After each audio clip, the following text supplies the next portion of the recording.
आज आपण एक सी प्रोग्राम बघणार आहोत to find average of N elements entered by user using an array. या प्रोग्राममध्ये आपल्याला काय करायचं आहे तर एन नंबर ऑफ एलिमेंट्स यूजरकडून रीड करायचे आहेत आणि त्यानंतर आपल्याला त्या नंबरचं ॲव्हरेज फाइंड आउट करून ते डिस्प्ले करायचं आहे। मग त्यासाठी आपण एक ॲरे यूज करणार, तो इंटिजर ॲरे असेल। त्या ॲरेमध्ये आपण n number of elements store करणार, त्याची टोटल फाइंड आउट करणार। टोटल फाइंड आउट करून झाल्यानंतर आपल्याला त्याचं ॲव्हरेज फाइंड आउट करायचं आहे। So let start writing programme.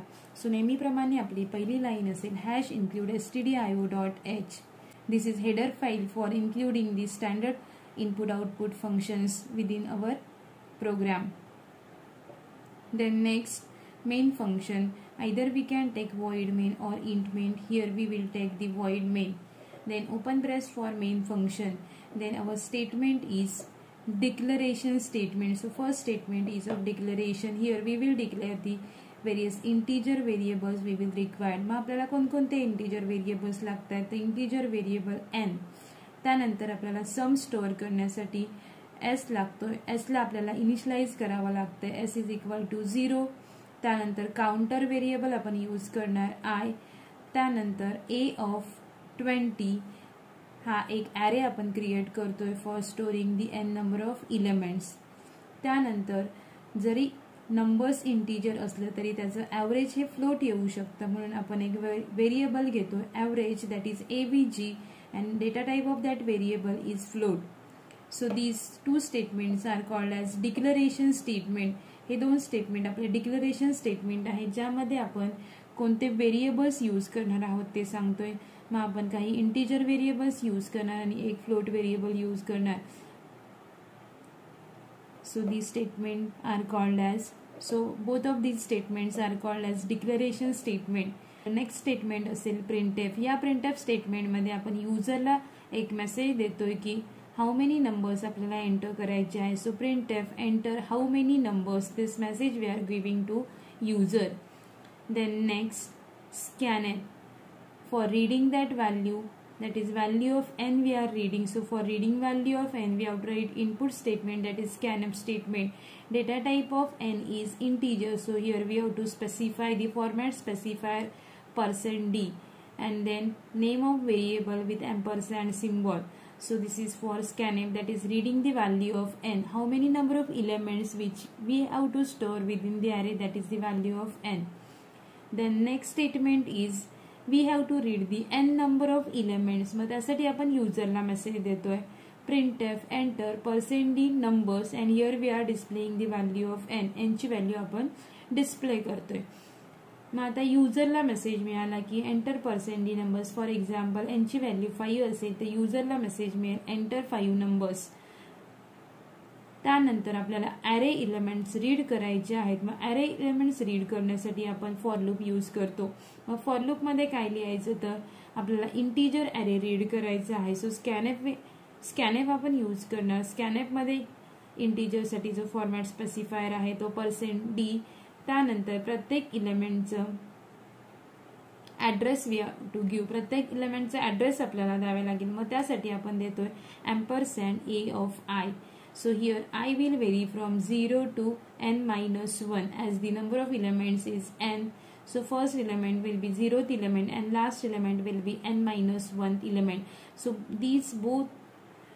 these two statements are reading the values from user for n number of elements. So for example, here we can see the output 15, 3, 21, 4, 5. So these are the different element, 5 element. So for that we are reading the value. So this reading statement we have written here within the for loop, we have written scanf statement.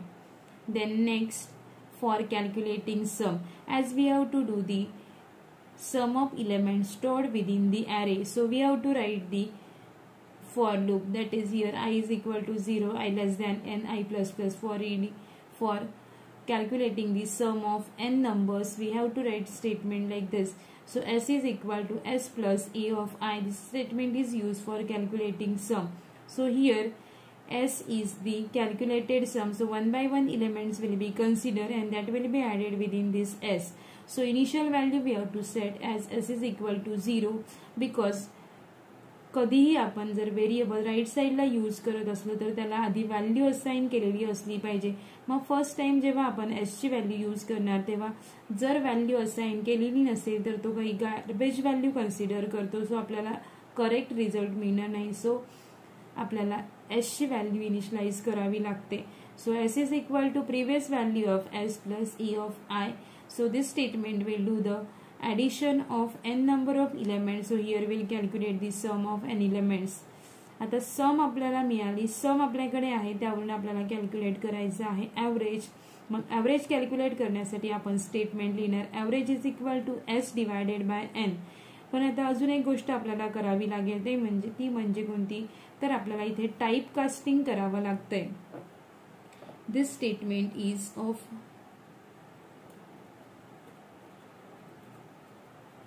Type casting statement. Type casting म्हणजे काय, जर दोन variable एकाच टाईपचे आहेत आणि result जर वेगळ्या टाईपचा असेल तर आपल्याला टाईप कास्टिंग करावा लागतो. म्हणजे for executing this statement we have to consider one of the variable as float. इथे आपल्याला एस हा इंटीजर आहे, एन हा इंटीजर आहे, पण रिझल्ट आपला ॲव्हरेज एव्हीजी हा फ्लोट आहे. सो मग यातला एक कोणता तरी व्हेरिएबल आपण फ्लोट म्हणून कन्सिडर करणार. मग त्यासाठी आपण यूज करतोय type casting.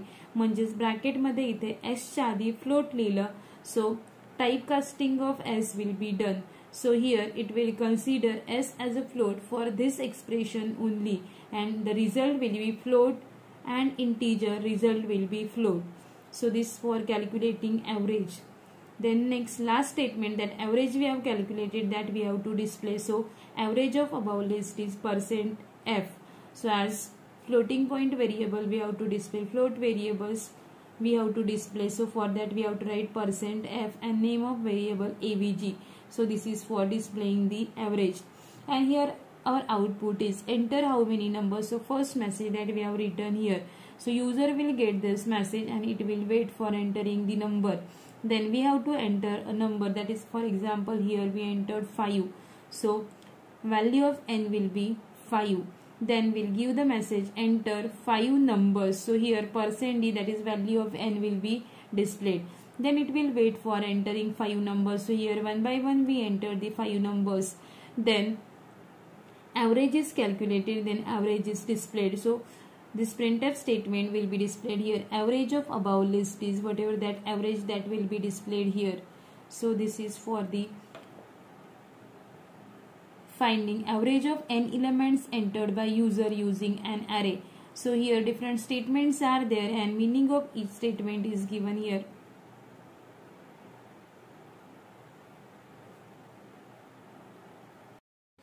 This is our whole program for finding out average of n elements entered by user using an array. मग या प्रोग्राममध्ये एक डिक्लरेशन स्टेटमेंट्स आहे, दोन डिक्लरेशन स्टेटमेंट. त्यानंतर आपल्याला एन ची व्हॅल्यू रीड करायची आहे. त्यासाठी आपण युजरला आधी मेसेज दिला, त्यानंतर एन ची व्हॅल्यू रीड केली. एन ची व्हॅल्यू रीड केल्यानंतर युजरला आपण पुन्हा मेसेज देतोय की n number of elements enter करा. मग युजरने पुन्हा n number of elements enter केल्यानंतर त्या इलेमेंट्सला आपल्याला ॲडिशन परफॉर्म करायची आहे. ॲडिशन परफॉर्म करण्यासाठी आपण फॉर लूप यूज करतो. युजरकडून इलेमेंट्स रीड करण्यासाठी सुद्धा आपण फॉर लूप यूज करतोय. त्यानंतर आपल्याला सम कॅल्क्युलेट करायची आहे. सम कॅल्क्युलेट करून झाल्यानंतर आपल्याला ॲव्हरेज कॅल्क्युलेट करायचं आहे. ॲव्हरेज कॅल्क्युलेट करताना आपण टाईप कास्टिंग यूज करतोय. ॲव्हरेज कॅल्क्युलेट करून झाल्यावर ते कॅल्क्युलेट केलेलं ॲव्हरेज आपण डिस्प्ले करतोय. So this is a simple program for calculating the average of n elements entered by user using an array.